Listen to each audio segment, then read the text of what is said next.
ఇలా విప్పి చూస్తే గుడ్లు రెండు ఇలా పెట్టుకు చూస్తున్నాడు. ఏమిటమ్మా పిల్లాడు ఎంతకీ పడుకోడు, ఇదేం పిల్లాడే అని చెప్పి ఆ భుజం మీద వేసుకొని పాట పాడి ఎంతో తిప్పి తిప్పి తిప్పి తిప్పి ఇలా చూడడం కుదరదు కదూ. పడుకున్నాడా అంటే ఏం పడుకున్నాడు, గుడ్లు వేసుకు చూస్తున్నాడు.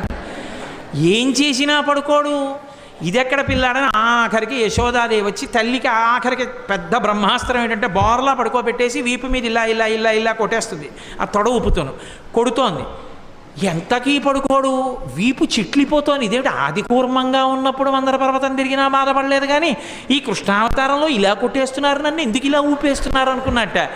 లోకములు నిదురపోవకత నిదురింపని సుభగుడు రమణులు జోకొట్టిపాడ నిదురం గైకొను క్రియ నూరకుండె కనుతెరవకయున్నన్నారు పోతన గారు. ఓహో, ఈ దిక్కుమాలిన ప్రపంచానికి అలవాటు ఉంది, నిద్రపోతుంటారు వీళ్ళు కళ్ళు మూసుకొని. నాకు నిద్రపోవడం అలవాటు లేదు, నేను నిద్రపోతే లోకాలు నిర్వహించేవాడెవరు. నేను పడుకోమని జో కొట్టేస్తున్నారు, నేను కళ్ళు మూసుకోపోతే వీళ్ళు ఇలాగే కొడతారని నిద్రపోయిన వాళ్ళ కళ్ళు మూసుకు